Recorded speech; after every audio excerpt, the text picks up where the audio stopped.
asalaamualeykum wa rahmatullahi taala wa barakaatuhu seen mbokkum taalibe sëriñ Abo Ndiaye salaatu ala nabi dëkke Tuuba jannatul mahwa bopp tali moo leen di nuyu di leen siyaara di leen ñaanal tey sàkku seen ñaan moom nag dafa am yéene ci sunu maam soxna jaaratullahi Maryama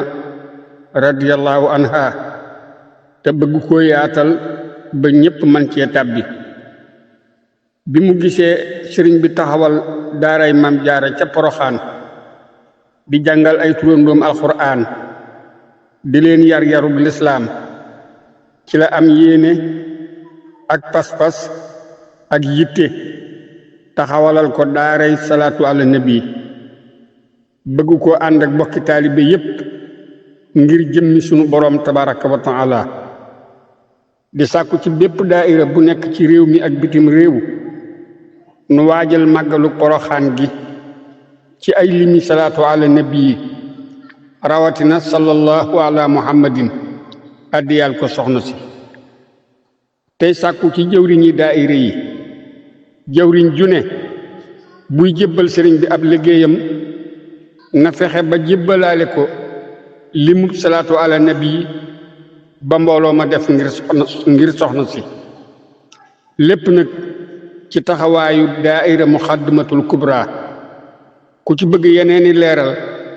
mën ngaa jokkoo ak jawriñ yi sëriñ Abo Ndiaye kubra 77 535 57 63 wala tigo bi 76 672 38 30 jawriñ sëriñ Cheikh Touré 77 694 78 94 jawriñ sëriñ Demba Sey 75 851 50 49 WhatsApp sëriñ Abo Ndiaye 77 849 91 00 noo ngi ñaan sunu borom yóbbu nu ca màggal ga ak jàmm te nangul nu sunu jëf ci barkeb soxna jaara jërë ngeen jëf